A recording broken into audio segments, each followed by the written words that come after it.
दोस्तों नमस्कार। मेरा नाम है अमित और RWA परिवार में आपका फिर से स्वागत है। हम लोग देख रहे हैं फिजिक्स, और फिजिक्स में भी हम यूनिट एंड डायमेंशंस को देखते आ रहे हैं। आज नमस्ते भाई राहुल भाई, राम राम। इनके कमेंट भी है थोड़ा सा। कृतिका जी गुड इवनिंग, मीनू जी गुड आफ्टरनून, जय बाबा की शुभम जी गुड इवनिंग, कृतिका जी। चलिए, सभी को बहुत नमस्ते। तो हमने आपको बताया कि हम लोग फिजिक्स देखते आ रहे हैं, और मैं आशा करता हूं कि आपको फिजिक्स रटने की बजाय आप फिजिक्स को समझ रहे होंगे। और दो चार जो क्लासेस हैं उनके बाद एक मेरा और आपका एक कनेक्शन बन जाएगा दोस्तों।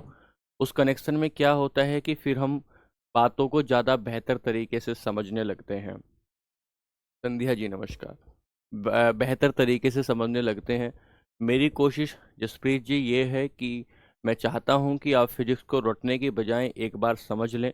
अगर आप एक बार फिजिक्स को समझ लेते हैं तो फिर ये रहेगा कि आगे आने वाले समय में आपको रटने की ज़रूरत नहीं पड़ेगी।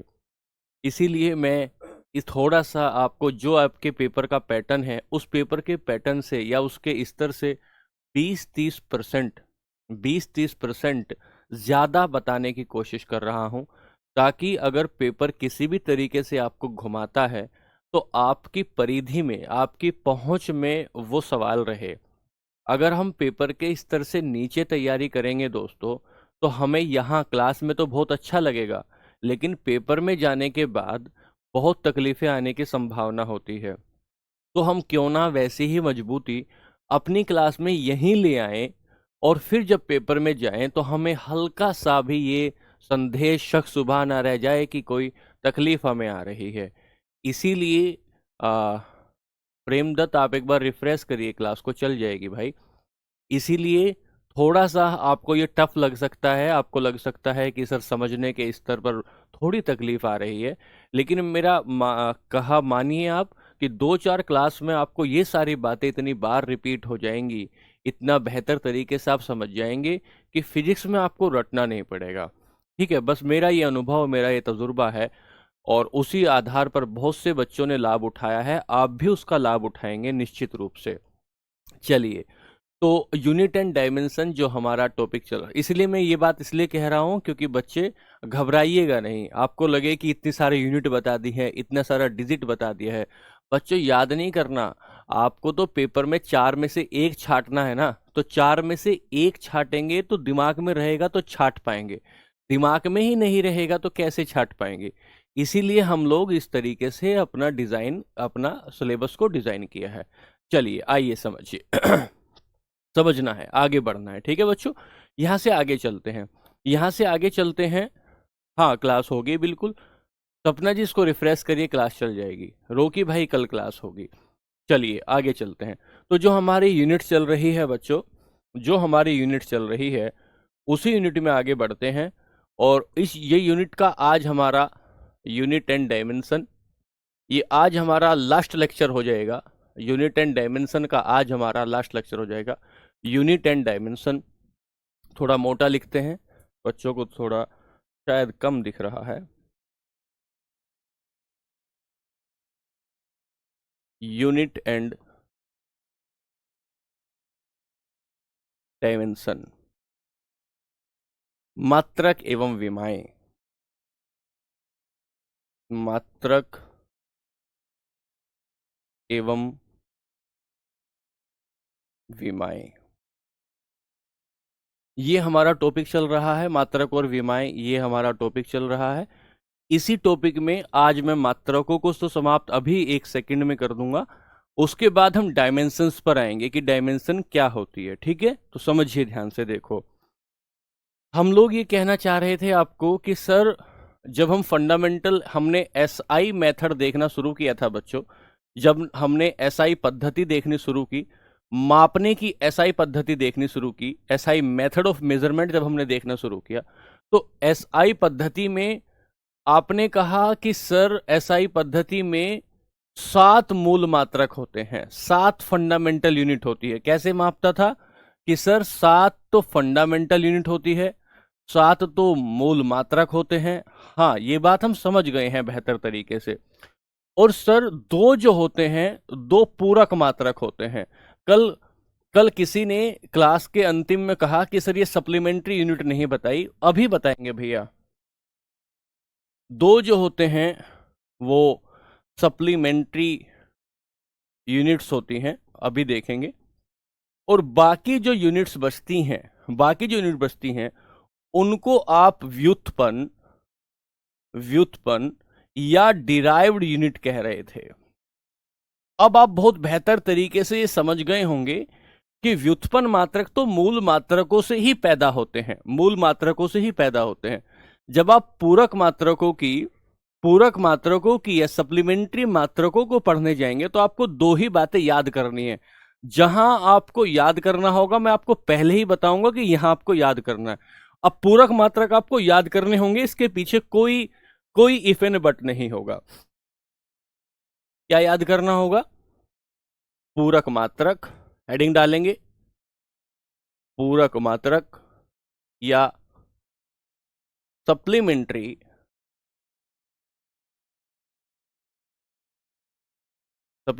यूनिट्स। सर ये इनकी संख्या कितनी है? इनकी संख्या 2 है। संख्या कितनी है? 2 है। सर जिसमें से एक है रेडियन। रेडियन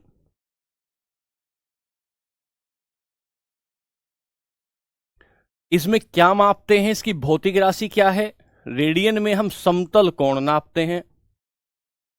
क्या नापते हैं? समतल कोण, प्लेन एंगल नापते हैं। प्लेन एंगल, या कहेंगे कि 2D एंगल नापते हैं। कहेंगे 2D एंगल नापते हैं, किसमें? रेडियन में। एक बात हुई, ठीक है बच्चों। सर ये हरियाणा एएलएम से में भी आएगा क्या? एएलएम क्या भाई, हरियाणा का जो बैच है उसमें इससे आने की बड़ी संभावना है। आप थोड़ा धीरे से समझते हुए पढ़िए, ठीक है। दूसरा दूसरा कहेंगे स्टेरेडियन। दूसरा कहेंगे स्टेरेडियन। ये जो स्टेरेडियन होगा,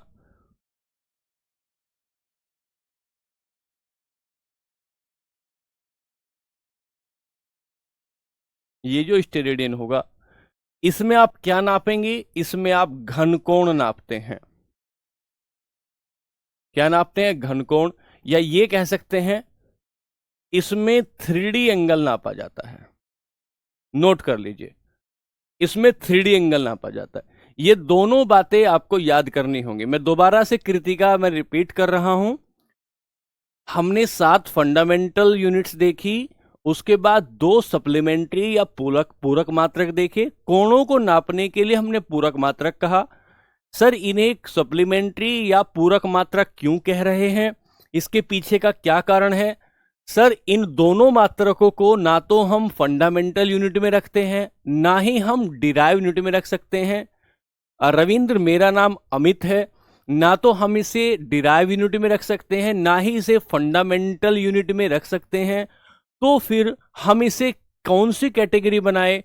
बड़े बड़े दिमाग वाले लोगों ने एक नई कैटेगरी बनाई जिसका नाम सप्लीमेंट्री या पूरक यूनिट रख दिया। और इसमें कहा कि हम 2 चीजें नापेंगे, एक का नाम रेडियन होगा, एक का नाम स्टेरेडियन होगा, जिसे घन कोण कह देंगे, जिसे घन कोण कहेंगे। क्या नापेंगे? 3D एंगल नापना हो तो स्टेरेडियन में, 2D एंगल नापना हो तो रेडियन। इतनी बात आपको याद करनी है बेटा। यहां मेरे बच्चों, यहां एक बार यहां तो ध्यान करो, तुम इधर उधर की बात में, अरे सब बताया जाएगा भाई, प्लीज यहां फोकस करो। बहुत खास बात चल रही है, पेपर में आएगा तो आपको तकलीफ हो जाएगी। 2 बातें हो गई, यहां से आगे चलेंगे। यहां से आगे चलेंगे, इसको लिखो एक बार। लिखो, मैं हट जाता हूं, तेजी से लिखो।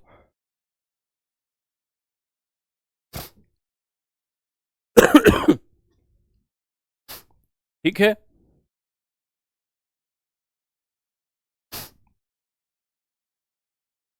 चलो अब आगे चलते हैं। एक चैप्टर का, इस यूनिट का 80% हिस्सा हमने कवर कर लिया। अब इसका जो 20% हिस्सा बचता है उसको हम देखते हैं क्या है वो। सर ये आया डायमेंशंस। डायमेंशंस सर ये क्या होता है? विमाएं। विमाएं सर क्या ये कांस्टेबल के लिए जरूरी है? मेरे बच्चों ध्यान से सुनना, क्या ये कांस्टेबल के लिए जरूरी है? सर वैसे तो देखा जाए तो ये पेपर बड़ा, ये सवाल बड़ा टेक्निकल होता है, हो सकता है ना पूछा जाए, लेकिन मैं इसका, इस पूरे चैप्टर का कुछ हिस्सा आपको करा रहा हूं। अगर वो बहुत आसान सवाल इस चैप्टर से बनाए तो छूटे ना, बस इसलिए करा रहा हूं कि अगर वो आसान सवाल बनाता है तो इससे छूटे ना, इसलिए मैं कुछ यूनिट्स, कुछ विमाएं आपको करा रहा हूं। ठीक है, सुनिए ध्यान से क्या होता है। तो सबसे पहली बात यह होती है, सबसे पहली बात यह होती है कि इनको समझें कैसे। तो बेसिक, वापस बेसिक से मैं आपको कनेक्ट करके चलूंगा और बेसिक से हम समझेंगे। सर एक बात बताओ, आपने फिजिकल क्वांटिटी देखी क्या? आपने फिजिकल क्वांटिटी देखी? भौतिक राशियां, भौतिक राशियां।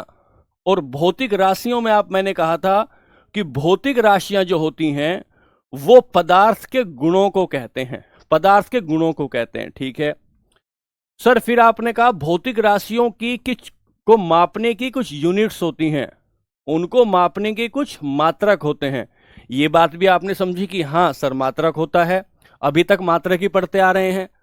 और यूनिट को पढ़ने के बाद आपने कहा कि उसको दिखाने के कुछ सिंबल होते हैं, यूनिट को लिखने के कुछ सिंबल या कुछ संकेत होते हैं। यूनिट को दिखाने के कुछ सिंबल्स या कुछ संकेत होते हैं। सर हमने केजी वगैरह बताया।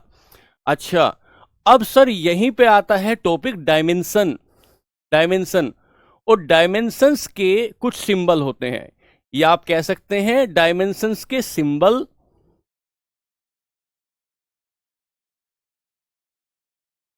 मैं पीछे वाले टॉपिक से इसको कवर करूंगा। डायमेंशन सिंबल्स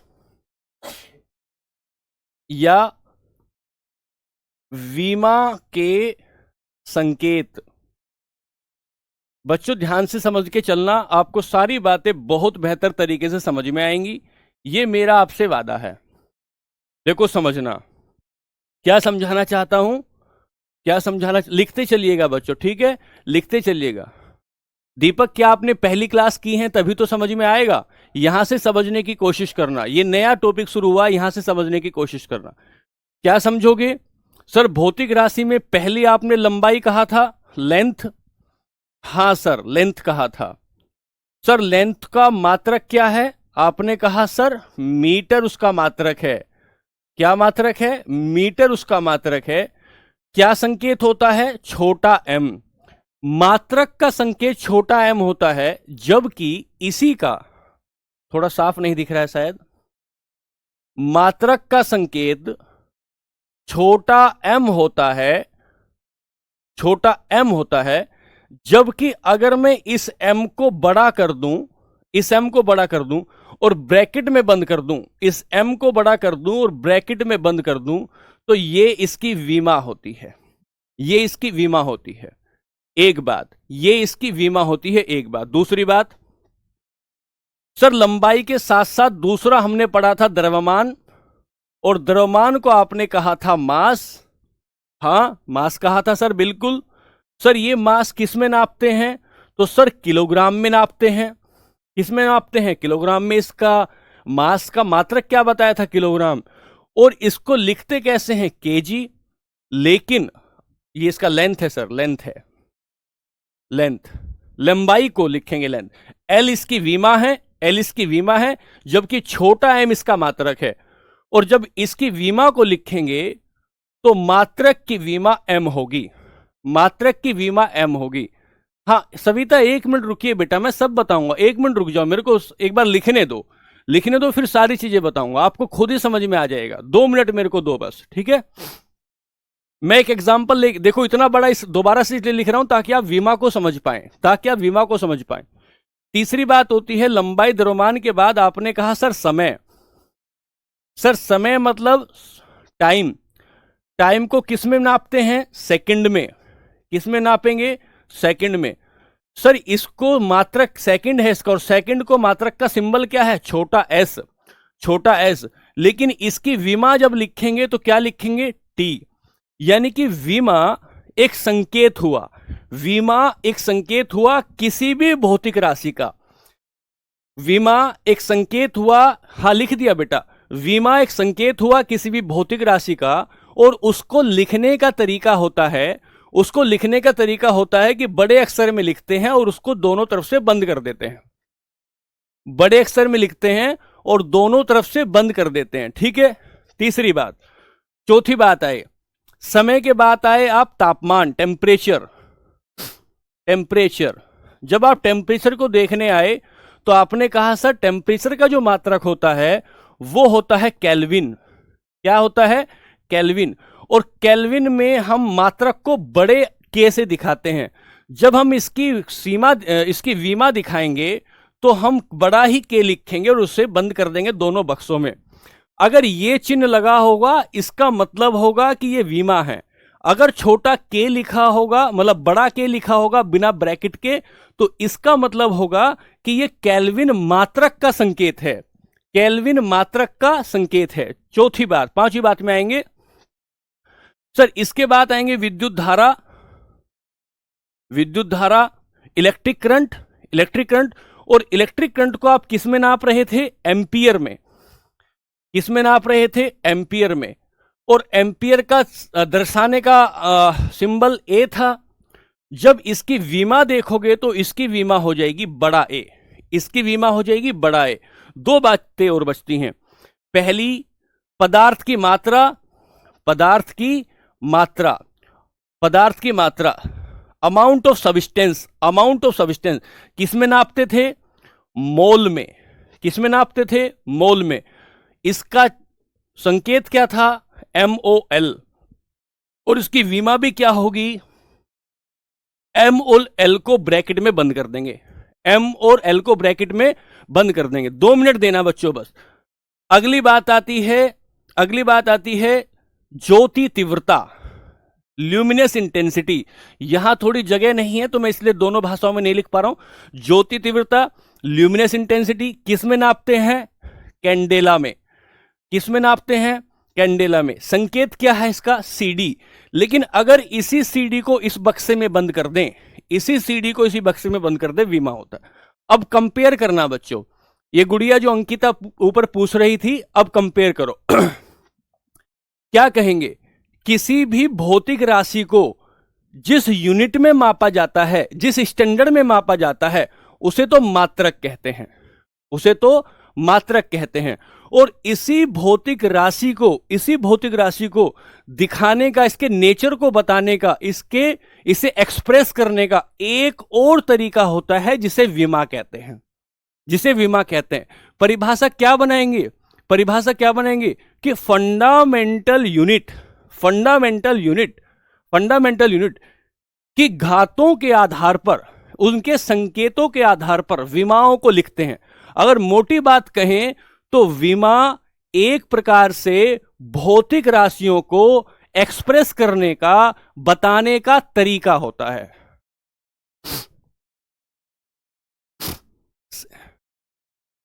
दोनों C भी छोटा और D भी छोटा।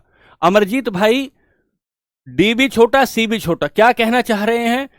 अगर यहां देखना चाहोगे तो केवल केल्विन और एम्पियर बड़े होंगे, बाकी यहां सब छोटे होंगे, और यहां जो होगा यहां दोनों यहां छोटे होंगे। अब आगे चलते हैं, अब आगे चलते हैं। अब समझना बात को, इसको एक बार लिख लो।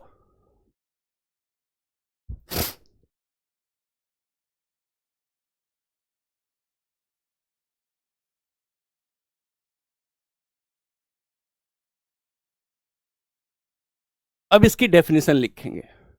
एक बार 2-3 आप निकाल लेंगे ना, फिर आप लिखेंगे। जरा एक बार समझ जाइए। सर तो आपने डायमेंशन सिंबल में CD कैपिटल क्यों नहीं लिखा? कृतिका, CD छोटा आएगा, C भी छोटा आएगा, D भी छोटा आएगा।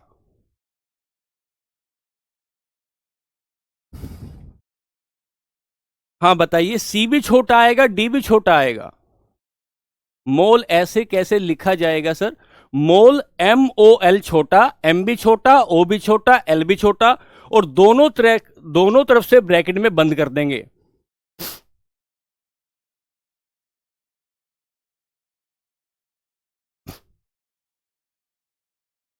हाँ, सारे इंग्लिश में तो लिखे बेटा। विद्युत धारा, इलेक्ट्रिक करंट अभी लिख दूंगा, इलेक्ट्रिक करंट। पदार्थ की मात्रा अभी आगे लिख दूंगा। मैं बोल रहा हूं अमाउंट ऑफ सब्सटेंस, हाँ हो सकती है केल्विन चारों। ज्योति तीव्रता, कैंडेला। एक बार मुझे 2 मिनट वीमा समझाने दो, फिर आपके सारे सवाल लूंगा, ठीक है। चलो यहां से आगे निकले। तो यहां से एक बात तो समझे ना कि भौतिक राशियों को व्यक्त करने का एक तरीका होता है, जो भी उसका मात्रक का संकेत होता है उस संकेत के दोनों तरफ 2 डब्बे लगा देते हैं, तो उससे वीमा का पता चलता है कि यह वीमा है। टेक्निकल बात है थोड़ी सी, लेकिन समझने की कोशिश करना। चलिए इसकी डेफिनेशन बनाएंगे। किसकी डेफिनेशन? वीमा की। पहले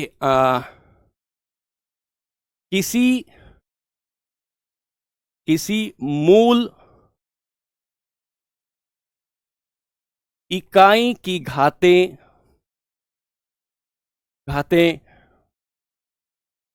जो भौतिक राशि की प्रकृति या स्वभाव प्रकृति को बताती हों वीमा कहलाती है। बच्चों अभी हो सकता है परिभाषा से आपको समझना है, इसका प्रैक्टिकल एग्जांपल लेंगे तो समझोगे। क्या कहेंगे?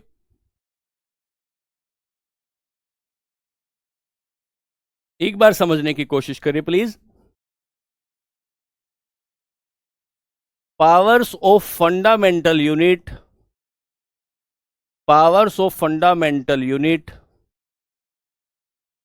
Units that define nature of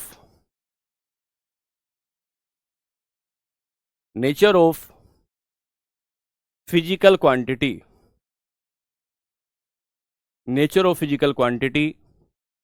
बच्चों मैं बहुत बेसिक से लेकर चल रहा हूं, is called dimensions।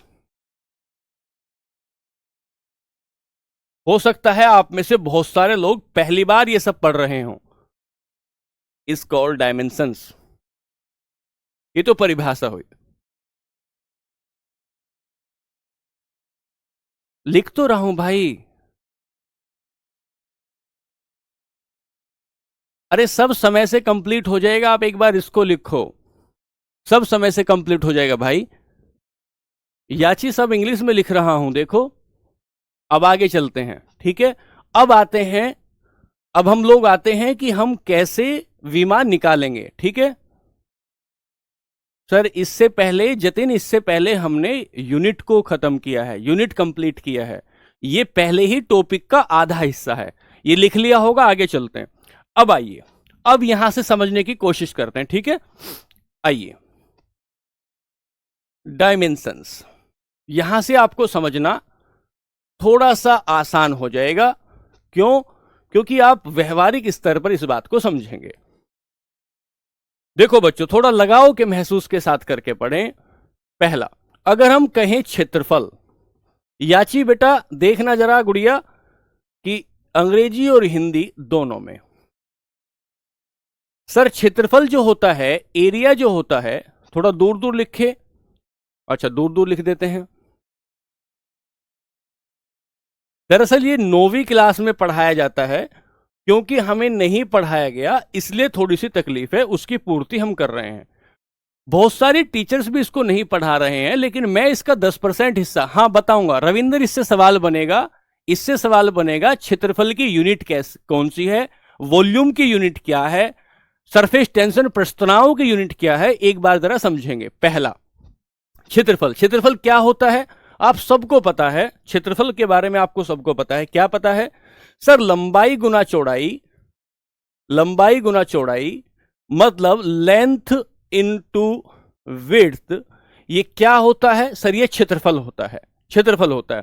तो सर लंबाई को किस में नापते हैं? लंबाई को किस में नापेंगे? मीटर में। तो लंबाई की विमा क्या होगी? एल। एल क्यों होगी बताते हैं। चौड़ाई को भी तो किस में नापते हैं? मीटर में। तो इसकी विमा क्या होगी? एल। तो L into L, L square या L2 कहेंगे, स्क्वायर नहीं L2 कहेंगे। तो इसको या तो ऐसे लिख दो, ये इसकी विमा हो गई, या तो इसे ऐसे लिखो, या इसे कैसे लिखूंगा? क्या क्षेत्रफल में मास की कोई भूमिका आई? नहीं सर, m0। एल की कोई भूमिका आई? L2। टी की कोई भूमिका है? टाइम आया? T0 नहीं आया, टी बिल्कुल नहीं आया। तो इन तीनों के हिसाब से हम इसको ऐसे लिख सकते हैं, या तो इसको ऐसे लिख दें क्षेत्रफल की विमा ये बनी, या इसको ये लिख दें क्षेत्रफल की विमा ये बनी, क्षेत्रफल की विमा ये बनी। बच्चों एक बार पीयूष भाई पीछे से देखो जरा, देखो गुड़िया, यहां पे हमने कहा था लंबाई, और लंबाई की विमा एल होती है, लंबाई की विमा एल होती है। एल को बक्से में बंद कर दें। अगर हम लंबाई के मात्रक की बात करें बच्चों, तो ये तो मीटर है, ये तो मीटर है। हम यहां मात्रक की बात नहीं कर रहे, हम यहां बात कर रहे हैं इसकी विमा की डायमेंशन की। तो डायमेंशन का संकेत क्या होता है? एल। अच्छा, तो इसमें एल में क्या नापेंगे? लंबाई भी और चौड़ाई भी। हम यहां आए तो सर क्षेत्रफल का फॉर्मूला क्या हुआ? लंबाई गुना चौड़ाई। लंबाई किस में नापूंगा? लंबाई किस में नापूंगा? सर एल में। एल क्या? मीटर। चौड़ाई किस में नापूंगा? एल में। तो एल और एल को मल्टीप्लाई, L2 हो जाएगी। क्या इसमें मास है? क्षेत्रफल में मास नहीं। क्या इसमें टाइम है? टाइम नहीं। क्या इसमें एल है? एल है, 2 बार है। अब सविता ये बताओ मुझे आप कि क्या ये, अभी मैंने जो पीछे परिभाषा लिखी थी, सारे बच्चों ये बताओ, मैंने पीछे जो परिभाषा लिखी कि विमा राशि के स्वभाव को बताता है, राशि की प्रकृति, स्वभाव को बताता है, डिफाइन करता है। Nature of physical quantity. क्या बताता है? Nature of physical quantity, nature of physical quantity. अब बताओ, देखो सुनो ध्यान से, सुनो ध्यान से, एक एक बात को, कोई तेजी नहीं है, आराम से समझना बच्चों, कोई तेजी नहीं है। कैसे नेचर बताया? सर मैं क्षेत्रफल देखा, क्षेत्रफल में मास होता है क्या? नहीं। तो मुझे पता लगा मास में जो क्षेत्रफल होता है उसमें मास नहीं होता। तो मुझे पता लगा कि एरिया में मास नहीं होता। सर क्षेत्रफल को बताने में टाइम की जरूरत नहीं पड़ती। कृतिका दोबारा बता रहा हूं बच्चों, कई बार बताऊंगा, चिंता मत करो। क्षेत्रफल को बताने में टाइम की जरूरत नहीं पड़ती। तो मैंने लिखा m0 L2 T0, ये क्षेत्रफल की विमा हो गई। ठीक है, कृतिका दूसरा बताता हूं, फिर नहीं समझ में आए तो बताना बच्चे। चलो दूसरा लेते हैं। दूसरा लिया, आपने कहा सर आयतन की विमा पूछ ली अगर पेपर में, किसकी विमा? वॉल्यूम। अगर आयतन की विमा पूछी, सर मैंने पढ़ रखा है लंबाई गुना चौड़ाई गुना ऊंचाई, लंबाई गुना चौड़ाई गुना ऊंचाई।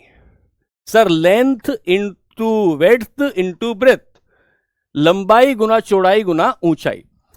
सर तीनों को ही तो मैं लंबाई में नापूंगा ना, तीनों को ही तो मैं लंबाई में नापूंगा। बच्चों हो सकता है अब तक आपने ना पढ़ा हो, आपको ना पढ़ाया गया हो, इसका मतलब ये थोड़ी है कि ये फिजिक्स में चैप्टर नहीं है। मैंने थोड़ी बनाया चैप्टर, ये तो बना हुआ है, हमने नहीं पढ़ा, ये हमारी तकलीफ की बात है। आप आइए, लंबाई को सर किस में नापू? लंबाई की विमा क्या है? एल है। अच्छा ठीक है। सर चौड़ाई भी तो उसमें ही नापूंगा, मीटर में ही, तो भी एल है। सर गहराई भी तो किस में नापूंगा? मीटर में, तो भी एल है। सर ब्रैकेट में क्यों बंद कर रहे हो? अरे ये सूत्र है बना बनाया। क्या सूत्र है? अगर आप विमा को लिख रहे हो तो इसको डब्बे में बंद करना ही पड़ेगा, डब्बे में बंद करना ही पड़ेगा। अच्छा, तो इसका मतलब L3 हुआ क्या? हाँ L3 हुआ। क्या इसमें मास है? बिल्कुल भी नहीं है, तो m0। क्या इसमें टाइम है? बिल्कुल भी 0। तो या तो मैं इसे लिखूं m0 L3 T0, या मैं इसे लिखूं L3। ये इसकी विमा हो गई। कृतिका आप बताओ बच्चे, ये इसकी विमा हो गई। नोट्स बहुत जरूरी है, नोट्स बहुत जरूरी है जितेंद्र भाई, नोट्स बहुत जरूरी है। ठीक है कृतिका, अब तुम्हें सब क्लियर है? सर आपने टेम्परेचर करंट ये क्यों क्योंकि नहीं ऐड किया। राहुल समझ नहीं पाया। आगे चलते हैं, आगे चलते हैं। चलिए तीसरी बात लेंगे, तीसरी बात लेंगे। सर इस बार आप हमें डेंसिटी की विमा बताइए।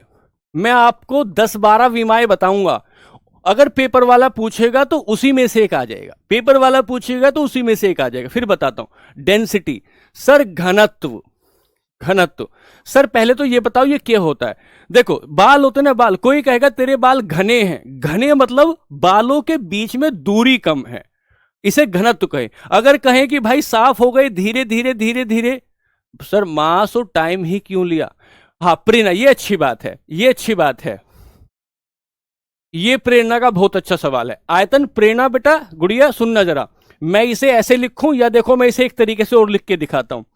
m0 L3 T0, अच्छा फिर इसमें आएगा kelvin, kelvin 0, ampere, ampere 0, candela, candela 0, mole, mole 0। कोई और बच गया? या इसे ऐसे लिख दो। फिर ये क्यों ही लिया, ये क्यों लिया? ये इसलिए लिया क्योंकि ज्यादातर ये तीनों ही प्रयोग होते हैं प्रेरणा, ये तीनों ही प्रयोग होते हैं, तो इसलिए छोटा छोटा इसको लिख देते हैं। आप चाहो तो अपने अपने समझ के लिए इसको ऐसे भी लिख सकते हो कि किसी भी पदार्थ में ऐसे ऐसे होता है। चलो आगे चलते हैं। हाँ डेंसिटी, घनत्व, पहले बात आया, पहले बात आई घनत्व की। तो जब डेंसिटी की बात करते तो हमने कहा कि कोई चीज, किसी भी चीज के पार्टिकल, अणु कितने नजदीक नजदीक हैं, इसे घनत्व कहते हैं। वैसे बोलचाल की भाषा में, बोलचाल की भाषा में, ठीक है, जैसे एक डब्बे में आपने बूरा चीनी भर ली और एक डब्बे में चीनी की जगह आपने लड्डू भर लिए, ठीक है। हाँ नोट सब मिल जाएगा भाई, एक बार भैया मेरे को पढ़ाने दो यार, क्यों कैसे बनते हैं यहां से।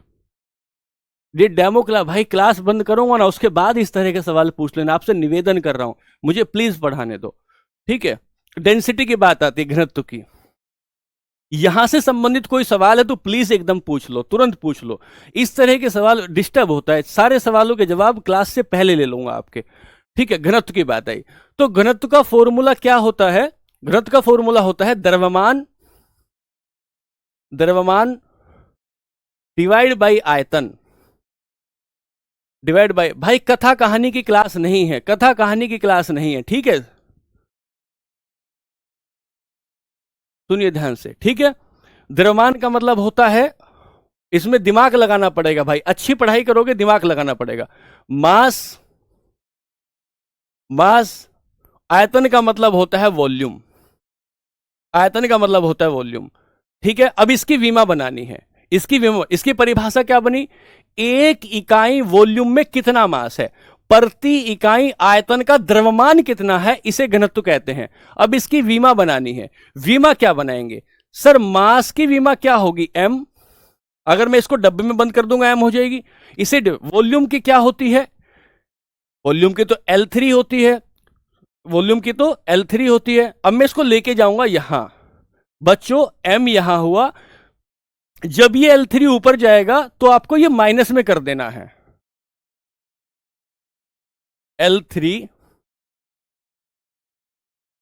ऐसे m, L3 माइनस का, और t इसमें है नहीं तो t हो जाएगा 0। ये इसकी विमा बनेगी, ये इसकी विमा बनेगी। किसकी विमा हो गई? आयतन की। किसकी विमा हुई?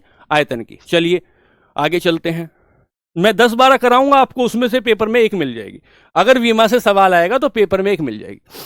चौथा वेलोसिटी, वेलोसिटी मतलब वेग।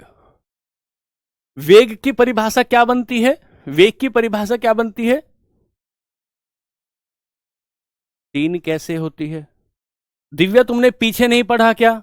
तुमने पीछे नहीं पढ़ा क्या कि मैंने बताया वॉल्यूम का मतलब क्या होगा? वॉल्यूम का मतलब लंबाई गुना चौड़ाई, इसलिए 3 बना। हाँ M1 लिखो या M खाली M लिख दो, कोई दिक्कत नहीं है रविंद्र भाई, M1 लिख दो या खाली M लिख दो। वेलोसिटी पे आए, विस्थापन क्या होता है, मतलब वेग क्या होता है? विस्थापन बटे समय, विस्थापन डिवाइड बाई समय। डिस्प्लेसमेंट बच्चों आपने रटा है आज तक, इसलिए आपको तकलीफ आ रही है। मैं दावे से कह सकता हूं डिस्प्लेसमेंट अपॉन समय, टाइम, टाइम। अब देखो डिस्प्लेसमेंट किस में नापते हैं सर? डिस्प्लेसमेंट तो लंबाई में नापते हैं, और लंबाई की हो गई एल। टाइम किस में नापते हैं? टाइम तो सर टी में नापते हैं। तो क्या होना चाहिए? मैंने अभी बताया ये ऊपर वाला जाएगा, नीचे वाला ऊपर जाएगा, तो ये -1 होगा, -1 होगा। क्या इसमें m है क्या? m0 l t -1, m0 l t -1, ये हो जाएगी किसकी विमा? ये विमा हो जाएगी वेलोसिटी की, ये विमा हो जाएगी वेलोसिटी की। ठीक है, चलिए पढ़ते चलिएगा। सवाल नंबर 5 लेंगे सर, वेलोसिटी के बाद लेंगे एसिलरेशन। एसिलरेशन, और एसिलरेशन क्या होता है? त्वरण कहते हैं, त्वरण कहते हैं, त्वरण कहते हैं। सर इसकी परिभाषा क्या होती है? इसकी परिभाषा क्या होती है? मैं अगले पेज पे लेता हूं। बच्चों समझना, जिनको कम समझ में आ रहा है मैं उनको भी कुछ प्रयास और करूंगा। एसिलरेशन देखो कैसे, इसको और समझने की कोशिश करना। त्वरण, मुझे इसकी विमा बनानी है, मुझे इसकी विमा बनानी, बहुत आसानी से समझाऊंगा इसको।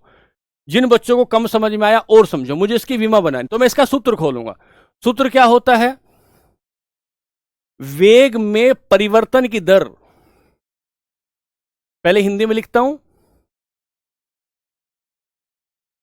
परिवर्तन की दर डिवाइड बाई समय। वेग में परिवर्तन की दर डिवाइड बाई समय, हिंदी में क्या लिखेंगे? Rate of change in velocity. एक बार पढ़ लोगे ना बच्चे, मार नहीं खाओगे। Velocity divide by time, divide by time. Sir इसका मतलब तो हमें वेलोसिटी की विमा लिखनी है यहां, इसका मतलब तो वेलोसिटी की विमा लिखनी है। वेलोसिटी की विमा क्या है? m0 lt -1, m0 lt -1, t -1। और ये एक टी आ गया नीचे, एक टी आया नीचे। डब्बे में जरूर बंद करना, डब्बे में बंद नहीं करोगे तो विमा नहीं मानी जाएगी। तो क्या बना सर? m0 lt -2, ये मेरी विमा हो गई त्वरण की। ये मेरी विमा हो गई त्वरण की। एक क्यों लगाया है? एक कहां लगाया बच्चे? ये एक, इस एक को कह रहे हो?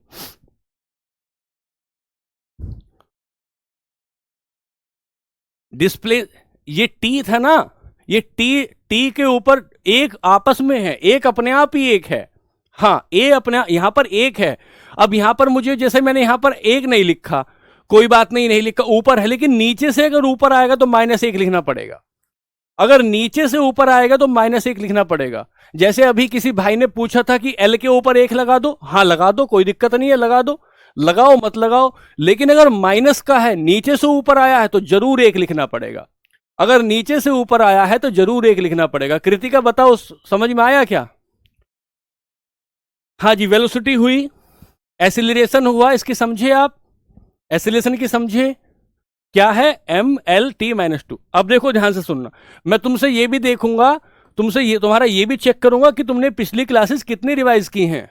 फोर्स, बल, फोर्स बल। सर सूत्र क्या था? मैंने बताया था फोर्स कहां से आता है? मास से आता है, m इंटू ए, m इंटू ए। सर m क्या होता है? मास। m क्या होता है? मास, मतलब द्रव्यमान।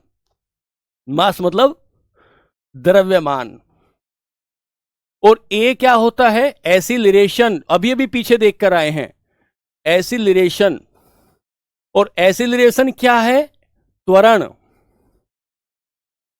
तो देखो ध्यान से सुनना, अभी मास क्या है? मास की विमा क्या बताइए आपको?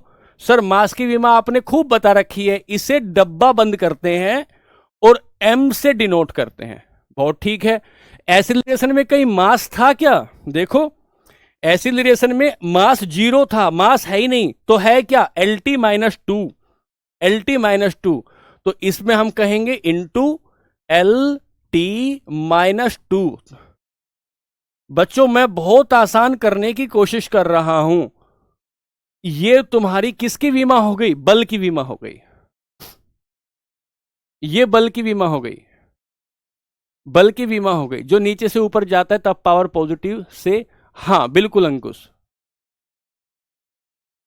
सर, ये एमएलटी नहीं, सीक्वेंस में कोई संध्या ऐसी कोई बात नहीं है। सीक्वेंस में रखो मत रखो आपकी वो है ये, इसमें कोई बात नहीं है। फोर्स की बात हो गई, F equal to M into A, ये तक ये समझ में आया ना?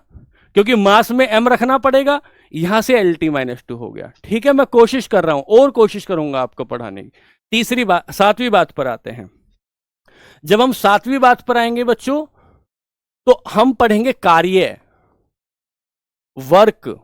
जूल नहीं पढ़ा था वर्क का मात्रक? हाँ सर, हमने वर्क क्या पढ़ा था sir?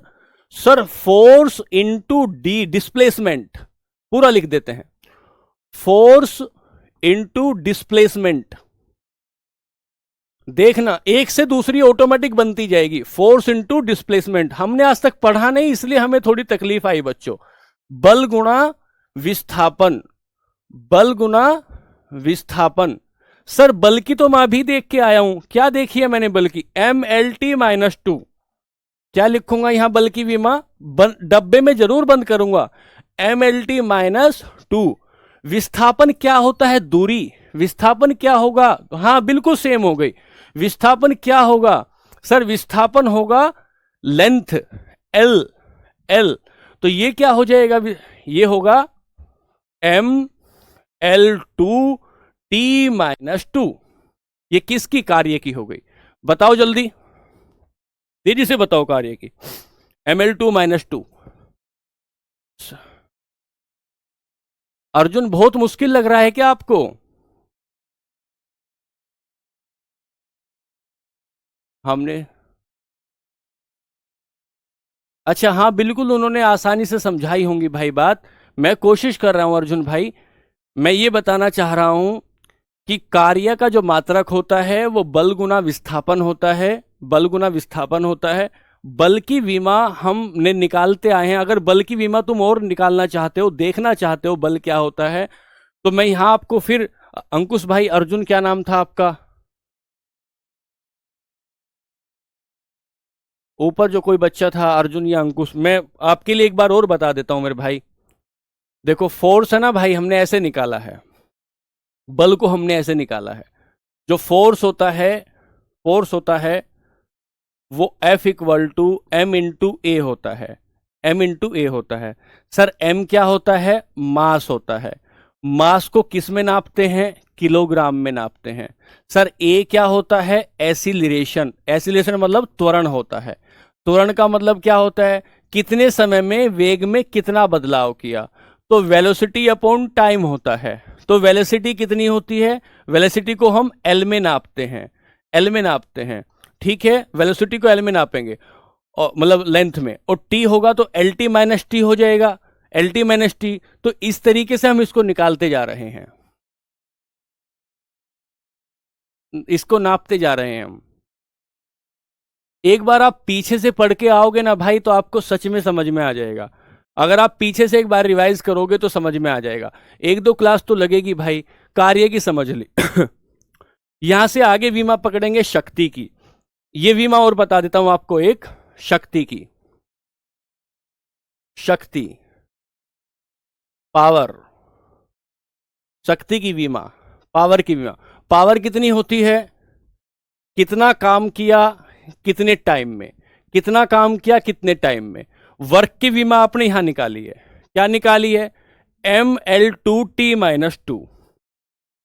M L two T minus two, T minus two. और डिवाइड क्या रहेगा?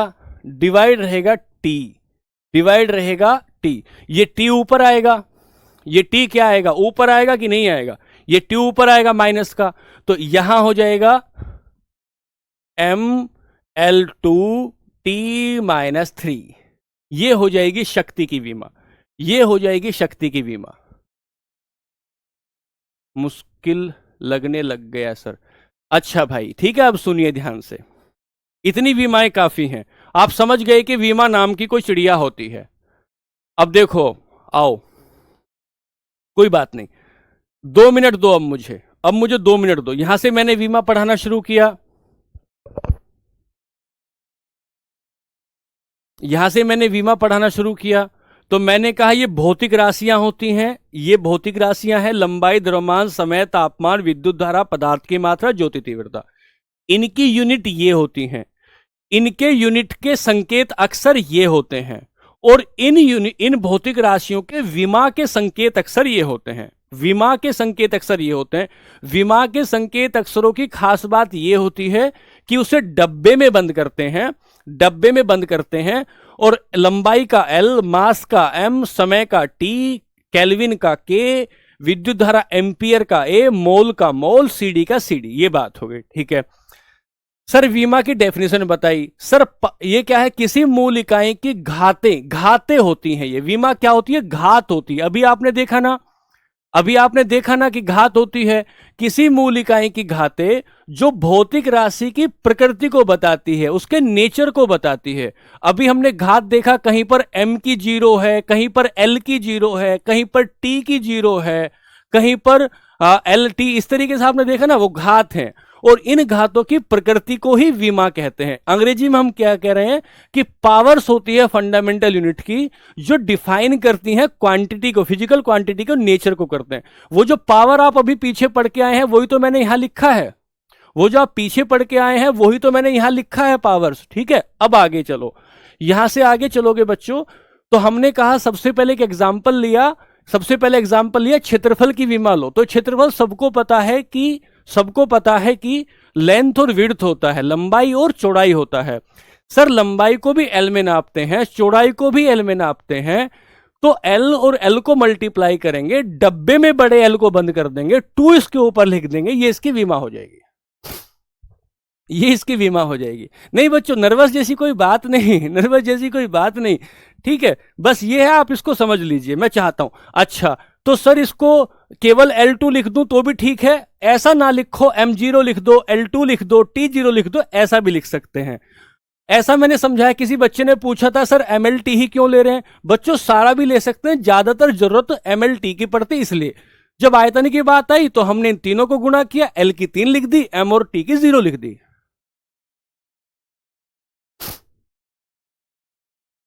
बात समझ रहे हैं ना भैया? तभी तो मैं धीरे धीरे करा रहा हूं। अब सुनो ध्यान से, ये हो गई आपकी। अब आप एक हेडिंग डालो, इसको एक बार और देख लेना बच्चों। अब एक हेडिंग डालो, कुछ अन्य मात्रक।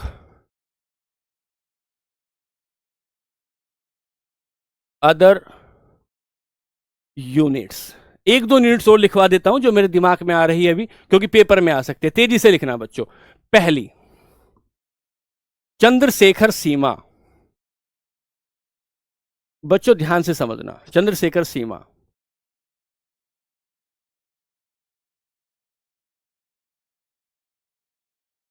चंद्रशेखर लिमिट क्या बताती है?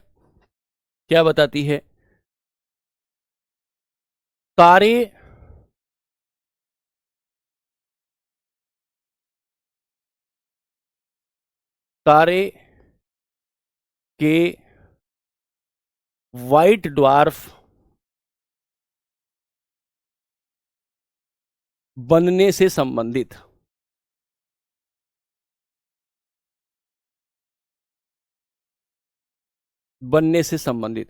क्या कहता है? Related to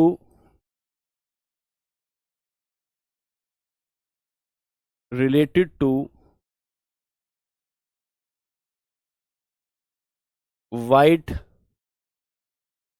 dwarf stage of star. इसका मतलब क्या है? ध्यान से समझना भाई, इसका मतलब क्या है?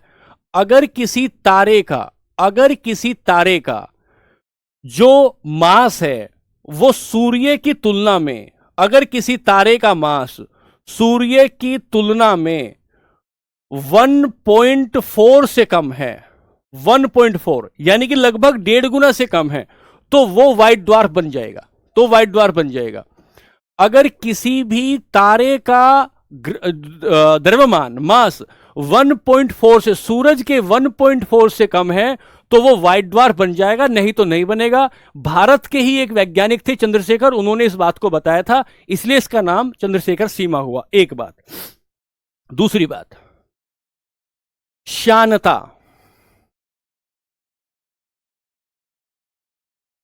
विस्कोसिटी, वैसे मोटे शब्दों में देखना चाहो तो गाढ़ापन। जैसे शहद की श्यानता ज्यादा होगी पानी की तुलना में, शहद की श्यानता ज्यादा होगी पानी की तुलना में। किसमें नापते हैं? प्वाइज।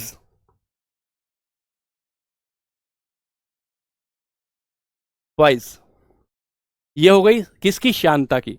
तीसरी, ध्वनि की तीव्रता।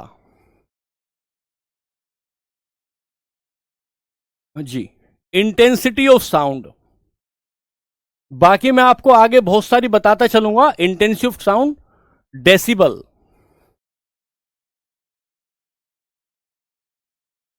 Decibel, decibel. एक और बता देता हूं, थिकनेस ऑफ ओजोन की मोटाई, ओजोन की मोटाई, thickness of ozone, ozone, Dobson. ये मेरी तरफ से एक एक पूरा चैप्टर हो गया मेरी तरफ से। हाँ, व्हाइट ड्वार्फ को बोना ग्रह कहते हैं अमरजीत, बोना ग्रह कहते हैं। ये पूरा यूनिट और डायमेंशन का एक पूरा चैप्टर हुआ। कुछ यूनिट आगे आती रहेंगी, कुछ यूनिट आगे आती रहेंगी, उनको यूनिट के दौरान ही, बिल्कुल सबसे बड़ी यूनिट है, सबसे बड़ी यूनिट है, उनको यूनिट के दौरान ही, चैप्टर के दौरान ही मैं डिस्कस करता चलूंगा। ठीक है, बहुत सारी यूनिट है। जैसे रत्ती एक यूनिट है, रत्ती जिसको कैरेट कहते ना, तेरे को रत्ती भर भी मैं अनाज नहीं दूंगा। रत्ती भी मास की ही एक यूनिट है, जिसको अंग्रेजी में कैरेट कहते हैं। चलो, जिन बच्चों को समझ में आया बहुत बढ़िया है, और जिन बच्चों को कम समझ में आया है वो कोशिश करें, मैं अपनी तरफ से पूरी कोशिश करूंगा उनको समझाने की। दरअसल बच्चों, हमने क्लास डेसिमल, डेसिमल नहीं डेसिबल, डेसिबल होता है भाई। डेसिबल में ध्वनि की तीव्रता नापते हैं। ठीक है सर, न्यूमेरिकल तो नहीं आगे? नहीं नहीं, न्यूमेरिकल नहीं आएंगे आपके पेपर में, न्यूमेरिकल नहीं आएंगे, इस तरीके से आएगा। ठीक है, संडे को क्लास नहीं होगी, सैटरडे में कल क्लास होगी। चलिए, अगली क्लास का वक्त हो गया है, तो लेते हैं आपसे विदा। आप एक बार इसको रिवाइज करिएगा, एक बार समझ में ना आए तो दोबारा इसको कोशिश करिएगा। मैं पूरे कोशिश करूंगा आपको समझाने की, और फिर कल मिलेंगे अगली क्लास में। आज के लिए नमस्ते, खुश रहिए, आबाद रहिए, धन्यवाद।